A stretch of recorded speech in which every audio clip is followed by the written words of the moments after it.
இலங்கை செய்திகளுடன் நான் ரோஷன். விரிவான செய்திகளுக்கு முன் தலைப்புச் செய்திகள்.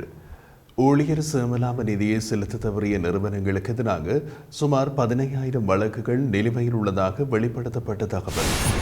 தேசிய பிரச்சினை தொடர்பாக வடக்கு கிழக்கு மக்களுக்கும் தென்னிலங்கை மக்களும் ஏற்றுக்கொள்ளும் தீர்வு காணப்பட வேண்டும் என விஜயதாச ராஜபக்ச தெரிவிப்பு. வடக்கு கிழக்கில் மஹிந்த ராஜபக்ச நிராகரிக்கப்பட்டமைக்கான காரணத்தை வெளியிட்டு ஐக்கிய மக்கள் சக்தியின் உறுப்பினர் சந்திம வீரக்கொடி. அரசியல் இருப்பை தக்க வைத்துக் கொடுத்து ஐக்கிய மக்கள் சக்திக்கு சரத் பொன்சேகா துரோகம் செய்வது சரியான ஒரு விடயமல்ல என்று சமிந்த விஜயஸ்ரீ தெரிவிப்பு. தொடர்வது விரிவான செய்திகள். ஊழியர் சேமலாப நிதியை செலுத்த தவறிய நிறுவனங்களுக்கு எதிராக சுமார் 15,000 வழக்குகள் நிலுவையில் இருப்பதாக அரசாங்க பொது கணக்குகளுக்கான குழு வெளிப்படுத்தியுள்ளது. கணக்காய்வாளர் நாயகத்தின் அறிக்கை மற்றும் 2021 மற்றும் 2022 ஆண்டுக்கான தொழிலாளர் திணைக்களத்தின் செயல்பாடுகளை ஆய்வு செய்வதற்காக பாராளுமன்றத்தில் நடைபெற்ற பொது கணக்குகளுக்கான குழுவின் கூட்டத்தின் போது இந்த தகவல் வெளிப்படுத்தப்பட்டுள்ளது. இதில் 31 டிசம்பர் 2021 கிட்டத்தட்ட 5,000 வழக்குகள் முன்னெடுக்கப்பட முடியாத தேக்க நிலைமைக்கு உள்ளாகியுள்ளதாகவும் தெரிவிக்கப்பட்டுள்ளது. குறிப்பாக பதிவு செய்யப்பட்ட முகவர்களில் நிறுவனங்கள் செயல்படாமை அல்லது நிறுவனங்களின் பணிப்பாளர்கள் அல்லது உரிமையாளர்கள் வெளிநாடுகளில் இருக்கின்றமை, நிறுவனங்கள் முழுமையாக நாட்டை விட்டு வெளியேறுதல் போன்ற காரணிகள் வழக்கு தேக்கமடைவதற்கு காரணமாக அமைந்துள்ளன. இதே நேரம் அனைத்து மாவட்டங்களிலும் உள்ள ஊழியர் சேமலாப நிதி கட்டமைப்புகளுக்கு குறித்த நிதியினை செலுத்துவதற்கு தவறிய உரிமையாளர்கள் பற்றிய விரிவான அறிக்கையினை சமர்ப்பிக்குமாறு சம்பந்தப்பட்ட அதிகாரிகளுக்கு பொது கணக்குகளுக்கான குழு உத்தரவிட்டுள்ளமை குறிப்பிடத்தக்கது. ஸ்ரீலங்கா சுதந்திர கட்சி என்ற அடையாளம் கிடைக்காது விட்டாலும் எதிர்வரும் ஜனாதிபதி தேர்தலில் நிச்சயம் போட்டியிடுவேன் என்று நீதி, சிறைச்சாலைகள், அலுவலர்கள் மற்றும் அரசியலமைப்பு அமைச்சர் ஜனாதிபதி சட்டத்தரணி விஜயதாச ராஜபக்ச அறிவித்துள்ளார். ஸ்ரீலங்கா சுதந்திர கட்சியின் தவிசாளராக செயற்படுவதற்கு நீதிமன்றம் தடைகளை விதித்துள்ள நிலையில் ஜனாதிபதி தேர்தலில் போட்டியிடுவது பற்றி வினவிய போது அவர் மேற்கண்டவாறு குறிப்பிட்டுள்ளார். அவர் மேலும் தெரிவிக்கையில், ஸ்ரீலங்கா சுதந்திர கட்சியின் தவிசாளர் பதவியினை ஏற்றமைக்கு எதிராக வழக்கு தொடரப்பட்டு உத்தரவு பிறப்பிக்கப்பட்டுள்ளது. குறித்த விடயத்தினை நீதிமன்றத்தின் ஊடாக நிறைவுக்கு கொண்டு வருவதற்கு நடவடிக்கைகளை முன்னெடுத்துள்ளோம். ஸ்ரீலங்கா சுதந்திர கட்சியின் பெயர் பலகையை மட்டும் சிலர் வைத்திருக்கிறார்கள். ஆனால் ஸ்ரீலங்கா சுதந்திர கட்சி என்ற பேருந்து எனது கையில் தான் உள்ளது. ஆகவே அந்த கட்சியின் வழக்கு விவகாரங்கள் நமது பயணத்தை தடுத்து நிறுத்திவிட முடியாது. எதிர்வரும் ஜனாதிபதி தேர்தலில் போட்டியிடுவது நிச்சயமானது. வழக்கு விவகாரங்கள் நிறைவடைந்தால் அந்த கட்சியின் ஊடாக போட்டியிடுவோம். இல்லை என்றாலும் தேர்தலில் போட்டியிடுவது நிச்சயமானது. அதில் மாற்று கருத்துக்களுக்கு இடமில்லை என்றார். தேர்தல்கள் காலத்தில் உணர்ச்சிகரமான பேச்சுக்களை பேசி மக்களை ஏமாற்றி வாக்குகளை பெற்றுக்கொள்ளும் கலாச்சாரத்தினை முடிவுக்கு கொண்டு வர வேண்டும். நாட்டு மக்கள் எதிர்பார்க்கின்ற முறைமை மாற்றம் கொண்டு வரப்பட வேண்டும். இந்த விடயங்களை அடிப்படையாக கொண்டு எதிர்வரும் ஜனாதிபதி தேர்தலில் போட்டியிடுவதற்கு தீர்மானித்தேன். அந்த தீர்மானத்திற்கு அமைவாக போட்டியிடுவதில் உறுதியாக இருக்கின்றேன். அதே நேரம் வடக்கு கிழக்கு மக்களோடு உரையாடல்கள் ஏற்கனவே ஆரம்பிக்கப்பட்டு விட்டது. இந்த நிலையில் விரைவில் அந்த மக்களை பிரதிநிதித்துவம் செய்யும் அரசியல் கட்சிகளோடு உரையாடல்களை மேற்கொள்ள உள்ளேன். தேசிய பிரச்சினை தொடர்பில் வடக்கு கிழக்கு மக்களும் தென்னிலங்கை மக்களும் ஏற்றுக்கொள்ளும் தீர்வு காணப்பட வேண்டும். தேர்தல் அரசியலை மையப்படுத்தி வடக்கிலும் கிழக்கிலும் தெற்கிலும் இனவாதத்தை உயர்த்துவதன் மூலம் நன்மைகளை அடைவதற்கு எதிர்காலத்தில் இடமளிக்க முடியாது. அந்த அரசியல் கலாச்சாரம் முடிவுக்கு கொண்டு வரப்பட வேண்டும். இதே நேரம் ஜனாதிபதி தேர்தலை பிற்போடுவதற்கான சில முயற்சிகளும் எடுக்கப்படுகின்றன. அந்த முயற்சிகளுக்கு ஒருபோதும் இடமளிக்கப் போவதில்லை. அரசியலமைப்புக்கு அமைவாக உரிய காலத்தில் தேர்தல் நடத்தப்பட வேண்டியது அவசியமாகிறது என்றார். ராஜபக்சர்கள் ஸ்ரீலங்கா பொதுஜன முன்னணி கட்சியினை ஜனாதிபதி ரணில் விக்ரமசிங்கவிடம் ஒப்படைக்க வேண்டும் என முன்னாள் சுகாதார அமைச்சர் ராஜித சேனாரத்ன தெரிவித்தார். தொலைக்காட்சி ஊடகம் ஒன்றுக்கு வழங்கிய நேர்காணலில் அவர் இந்த விடயத்தை குறிப்பிட்டுள்ளார். அதில் அவர் மேலும் தெரிவிக்கையில், எதிர்வரும் ஜனாதிபதி தேர்தலில் ரணில் விக்ரமசிங்க வெற்றி ஈட்டுவதற்கு மூட்டு கட்சி ஆதரவை வழங்குவதோடு ராஜபக்சனர் தேர்தல் பிரச்சார பணிகளில் இருந்து விலகிக் கொள்ள வேண்டும் என்றும் அவர் வலியுறுத்தியுள்ளார். மோட்டு கட்சி பொருளாதார கொலையாளிகள் என்று சிலர் அடையாளப்படுத்தப்பட்டுள்ளதாக தெரிவித்த அவர், அவ்வாறான நபர்களோடு இருப்பது ரணில் விக்ரமசிங்கவுக்கு எதிர்மறையானதாக அமையக்கூடும் என்றும் இந்த விடயத்தை தாம் ரணிலிடம் கூறியுள்ளதாகவும் ராஜித சேனாரத்ன தெரிவித்தார். ரணில் விக்ரமசிங்க தேர்தலில் போட்டியிட்டு வெற்றி பெறுவதில் பலமற்றவர் எனவும் சஜித் பிரேமதாசவின் வெற்றியினை யாராலும் தடுக்க முடியாது எனவும் ஐக்கிய மக்கள் சக்தியின் நாடாளுமன்ற உறுப்பினர் சந்திம வீரக்கொடி தெரிவித்துள்ளார்.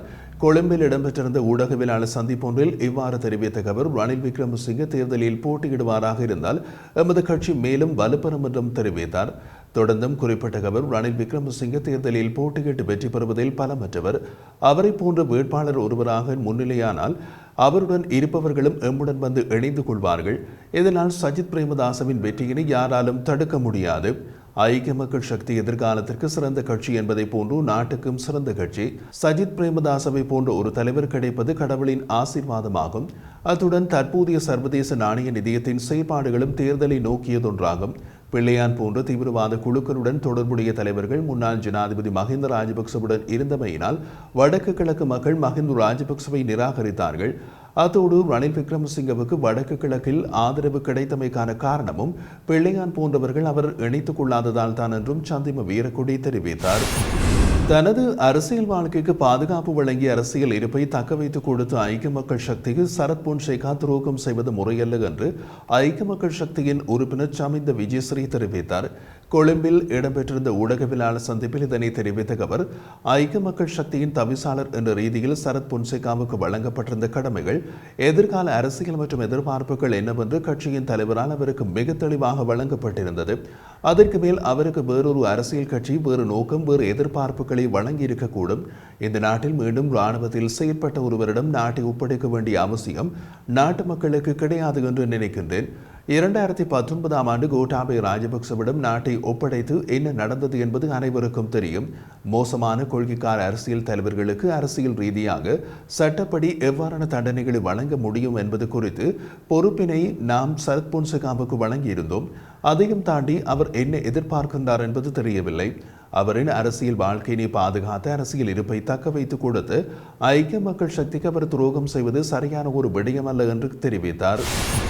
புலிகள் அமைப்பு மீதான தடையினை பிரித்தானியா தொடர்ந்தும் கடைபிடிக்கும் என இலங்கையின் வெளிவிவகார அமைச்சர் அலி சஃப்ரி நம்பிக்கை வெளியிட்டுள்ளார்.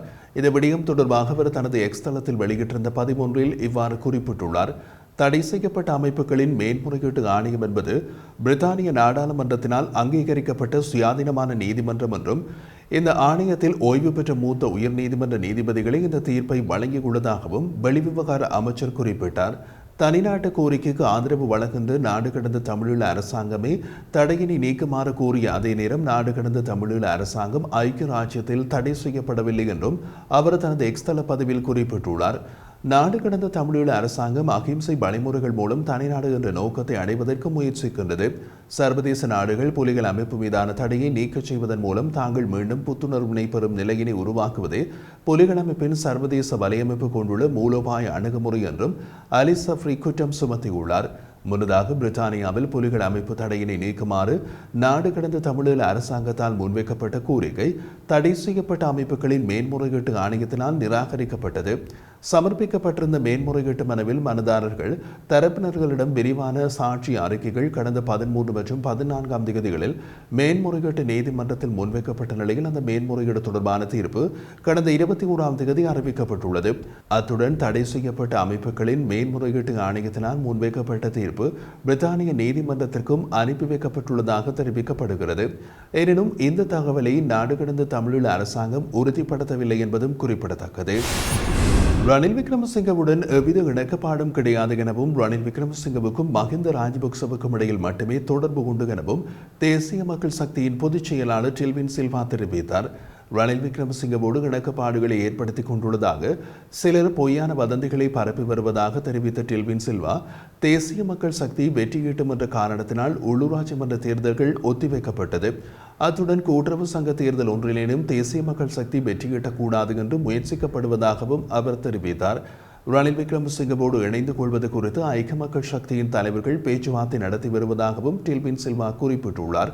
இரவில் ரணில் விக்ரமசிங்கவோடு பேசும் இவர்கள் பகலில் தேசிய மக்கள் சக்தி ரணிலுடன் இணக்கப்பாட்டை ஏற்படுத்திக் கொண்டுள்ளதாக பிரச்சாரம் செய்து வருவதாகவும் குறிப்பிட்டுள்ளார்.